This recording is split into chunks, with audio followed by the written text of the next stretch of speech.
Boa noite a todos, que todos sejam bem-vindos à nossa casa de oração.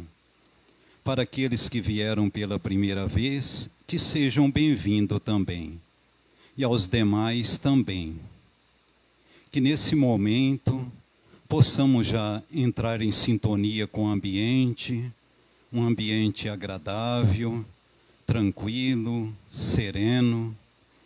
E agora vamos fechar os nossos olhos materiais e elevar o nosso pensamento a Deus, nosso Pai, a Jesus, nosso Mestre Divino, e a espiritualidade maior que coordena os trabalhos da noite. Agradecer a Deus pelo dia de vida que tivemos, pelo ar que respiramos e por tudo que nos proporciona. E que cada ser que chegou a essa casa de oração hoje possa receber a orientação, o esclarecimento e o entendimento para as suas vidas. Pedir também pelos lares aqui representados, que Deus possa abençoar a cada lar aqui representado. Também pedir por todas aquelas pessoas que estão vivendo lá naquele conflito, naqueles países, que Deus possa abençoar a cada ser que está lá. Pedir também pela cidade que habitamos, que Deus possa abençoar e proteger a nossa cidade e todo o nosso país, e que assim seja, graças a Deus. E a palestra de hoje é da Marinês, e o tema, motivo da dor, e que assim seja, e que ela possa ficar à vontade.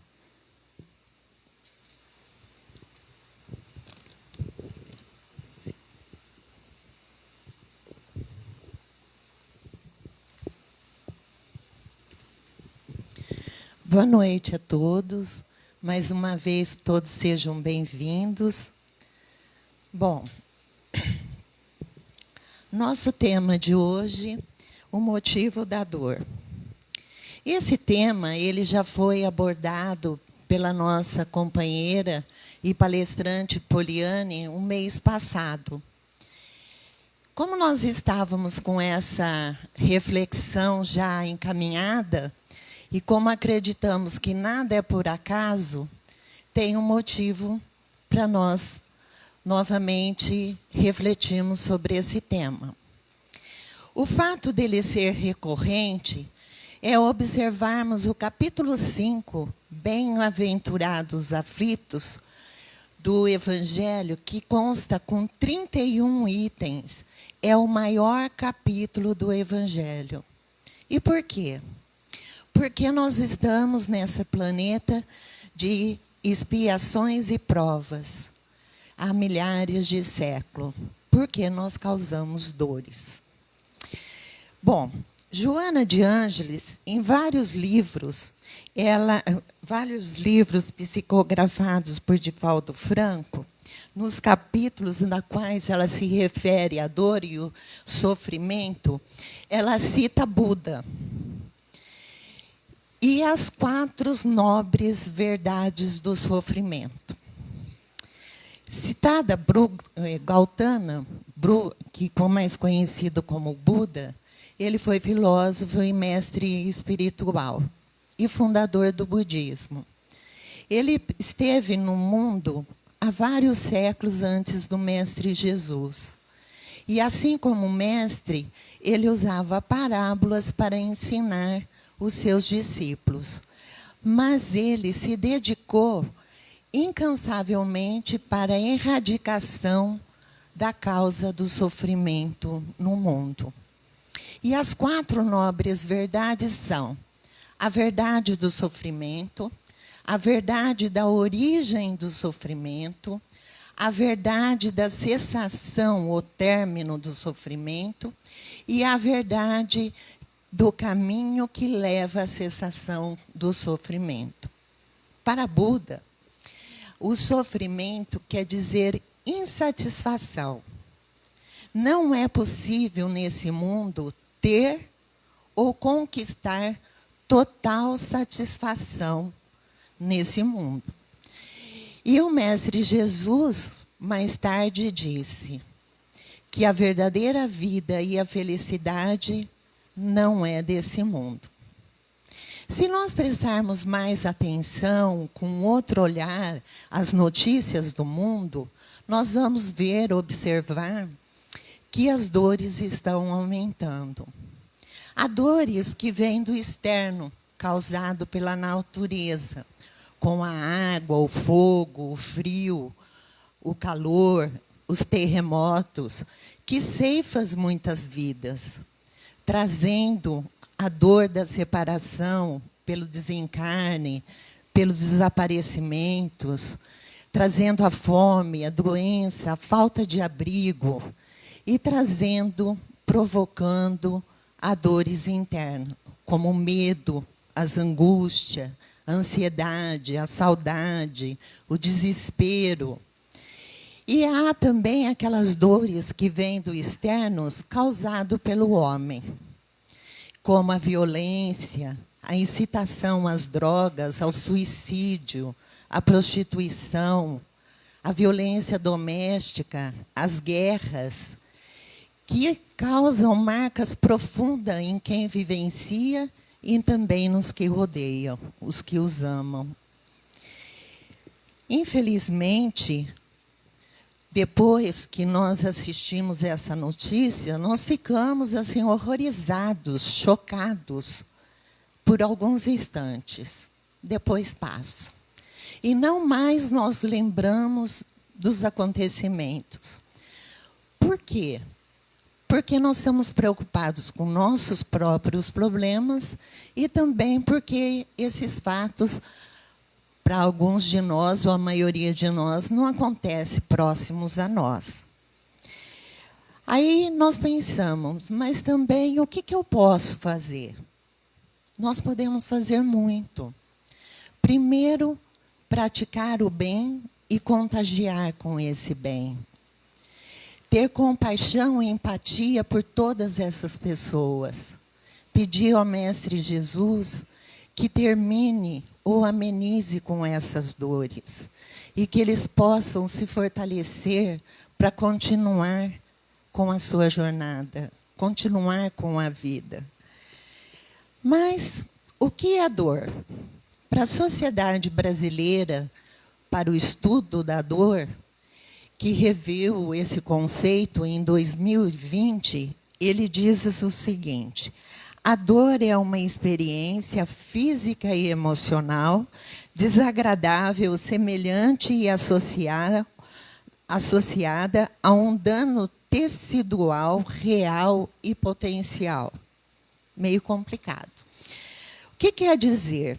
Que a dor, no plano físico, é como se, por exemplo, um tecido muscular fosse rompido. Essa mesma dor e intensidade nós sentimos no plano emocional. Mas pensando se houve uma necessidade de criar uma associação internacional de estudo para a dor, isso nos mostra o quanto o mundo está doente. O quanto que ele está doente, tanto físico como emocionalmente. E isso se dá como consequência da nossa falta de força espiritual e moral. As dores, elas existem pelo simples fato de estarmos vivos, seja no plano físico, seja no plano espiritual. E as dores, elas variam de intensidade e tempo de acordo com a nossa condição. A dor física, ela provém do nosso corpo. Dependendo do ferimento ou da doença, pode ser uma coisa simples, tanto externo como ou interno, pode ser uma coisa simples, de fácil solução. E simplesmente não causa maiores sofrimentos, e sim um desconforto. Mas há dores que provêm de doenças graves, irreversíveis, ou de situações que causam enormes sofrimentos para a pessoa que está vivenciando e para o que excede dela e vai para as pessoas que a rodeiam. E transcende do físico para o moral, para o espiritual e o emocional. A dor moral, ela vem dos sentimentos, como o orgulho, o egoísmo, a ganância, a vaidade, a maledicência. Emmanuel diz que a dor física é um fenômeno, mas a dor moral é a essência. Quer dizer que a dor física é um episódio, uma ocorrência, mas a dor moral é a natureza do ser, é a nossa essência. A dor emocional, ela vem da causa das emoções, dos traumas, da falta de confiança na vida. E a dor espiritual, ela vem da nossa falta de vida interior, da nossa falta de esperança na vida. É quando nós dissemos que a alma dói, a dor da alma. Essas dores, elas estão interligadas. Quando nós estamos vivenciando a dor, nós não sabemos qual é a maior dor, se é a dor do presente ou a dor do passado. Na verdade, a maior dor é aquela que nós estamos vivenciando no momento, que pode até ser a dor no dedão do pé porque bateu num móvel. Por quê? A intensidade da dor é de acordo com o nosso grau de evolução, a nosso nível de consciência e a nossa memória de dor. Essas dores também, nós temos dores latentes, que estão dentro de nós, como o envelhecimento e a morte. E nós temos que pensar que a nossa vida ela é dual. Ela é luz e treva, bem ou mal, certo ou errado. Mas ela também é cíclica. Nós vamos do nascimento para a morte, nós vamos da juventude para o envelhecimento, nós somos amados, somos odiados, nós perdemos um amor e ganhamos um amor, temos desejos realizados e desejos não realizados, as doenças e a cura. Essa é a nossa vida cíclica e dual. Bom, as origens do sofrimento estão na cobiça, no orgulho, no egoísmo, que geram violência, o ódio, a raiva, e nasce daqueles que se sentem injustiçados, que vão em busca do prazer, estão com forte apego às ilusões, tudo porque se esquecem das leis de Deus, por ignorância ou esquecimento. Infelizmente, é nesses períodos que nós perguntamos para a vida: por quê? O que eu fiz para merecer? Aí nós vamos atrás de respostas e soluções. E aí nós vamos... Desculpa, gente.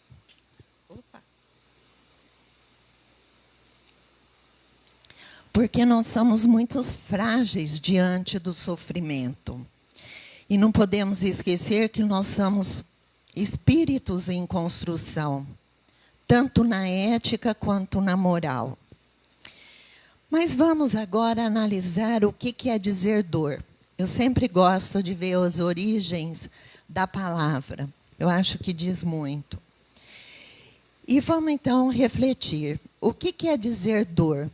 No sufixo latino, indica que é um agente de alguma ação. Agora, vamos trazer esse significado para as obras codificadas de Kardec. Se a dor é um agente que indica por uma ação, vamos entender que a ação é adquirir uma virtude, um bem, um valor. No Livro dos Espíritos, na questão 257, diz que o nosso corpo é instrumento de dor. Então, a dor é um agente. Então, nós temos que ter uma mudança e vamos adquirir uma virtude. Do latim e do grego, dor significa pena, punição, pagamento. Pena, nesse contexto, não quer dizer dó ou piedade, mas sim punição. Só que, atualmente, nós não acreditamos mais que dor é punição, mas sim que é um agente de mudança, que está na hora de mudar. Se nós... Não, desculpa, gente, pulei aqui. No tempo que foi criada essa palavra, se acreditava que Deus era Deus de temor, de ira, né? O Deus de castigo, de punição.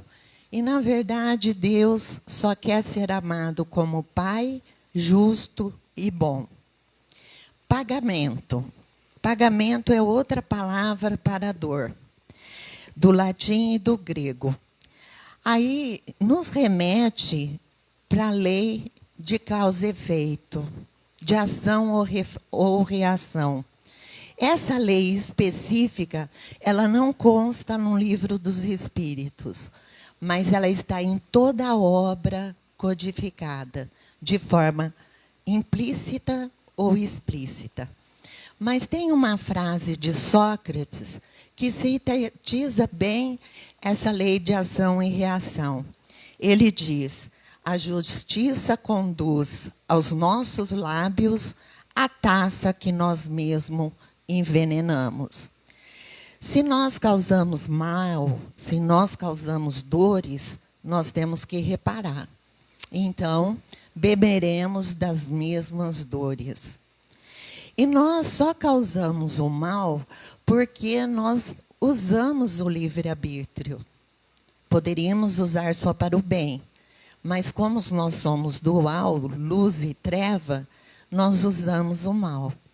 E na questão 872 do Livro dos Espíritos, diz o seguinte: é muito extensa essa questão, a explicação. Então, a gente só pegou um parágrafo que diz: sem o livre-arbítrio, o homem não teria culpa por praticar o mal, e nem mérito para praticar o bem. E isso a tal ponto está reconhecido no mundo, a censura e o elogio são feitos à intenção, isto é, à vontade. Resumindo, Deus deixa nós plantarmos à vontade, porque Ele é um Deus bom, de amor.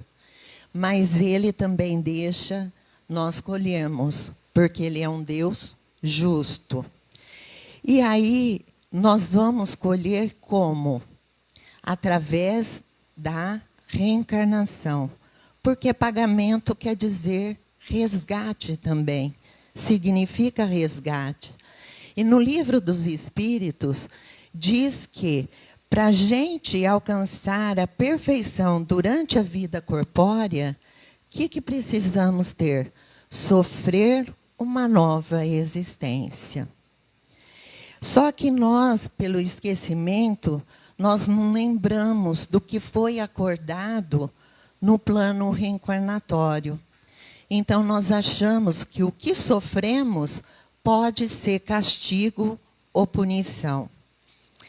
Lá no capítulo 7, Código Penal da Vida Futura, da obra Céu e Inferno, diz que o sofrimento é inerente à imperfeição.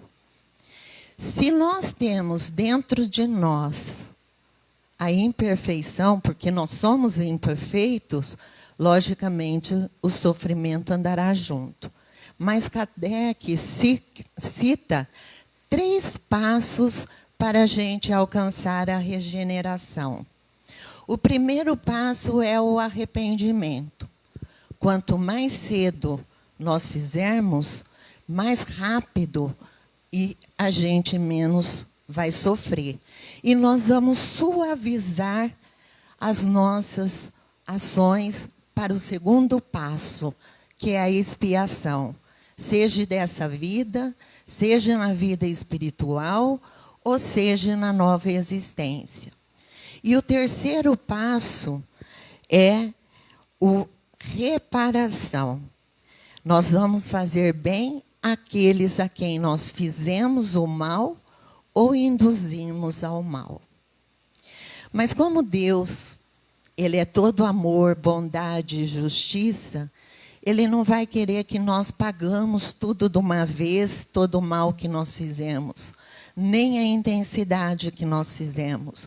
Ele vai deixar nós pagarmos em prestações, aos poucos, porque Ele sabe que nós não suportaríamos as provas.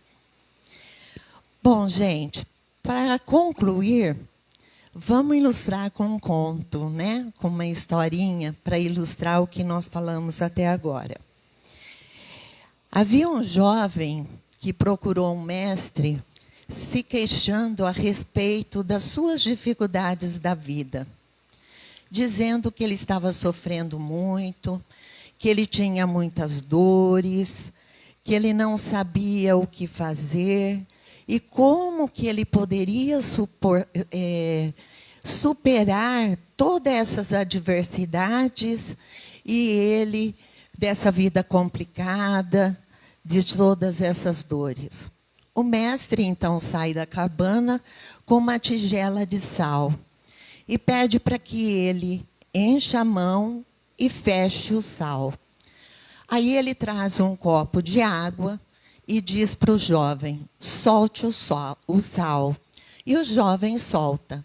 Ele mistura a água no sal, o sal à água, e diz ao jovem, beba. O jovem toma um gole e ele pergunta, qual é o sabor? E o jovem diz, horrível, mestre, muito salgada. Aí o mestre pede para que ele novamente coloque a mão na tigela com sal e feche, e caminha com ele até o rio. Chegando ao rio, o mestre pede para o jovem soltar esse sal no rio. E depois pede para que ele beba da água do rio. E o jovem toma um gole e o mestre pergunta, qual é o sabor? E ele diz, deliciosa, mestre, fresca. E o mestre diz, o que mudou? A quantidade ou o sabor? E o que você quer ser? O copo ou o rio? Então, que sejamos o rio, crescendo e ampliando a nossa visão e entendimento. Assim como o rio que corre pelas montanhas, pelas rochas, que corre pelos campos, apesar das dificuldades. E quando quer descansar, corre pelas planícies. Assim temos que ser nós. A água nos abastecerá.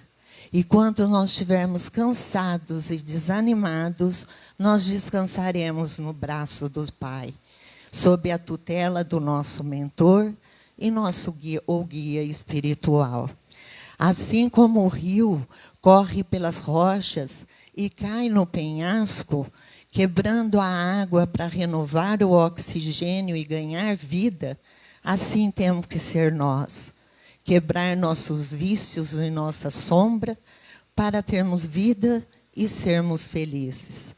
Assim como o rio precisa da vegetação para ganhar vida, nós também precisamos praticar o bem, a caridade e o amor para ter mais vida. Assim como o rio que chega na imensidão do mar, seu destino, com a sua água doce, ele dilui na água do mar, não deixando que ela fique salgada demais como o mar morto, mas dando um equilíbrio e misturando-se com harmonia e dando vida e sabor. Esse é o equilíbrio que nós precisamos. Teremos compaixão, teremos confiança, teremos compreensão, crer e fé na vida e em Deus. Assim amenizaremos nossas dores e sairemos do copo para o rio. Obrigada pela atenção. Era isso que tínhamos para hoje. Obrigada.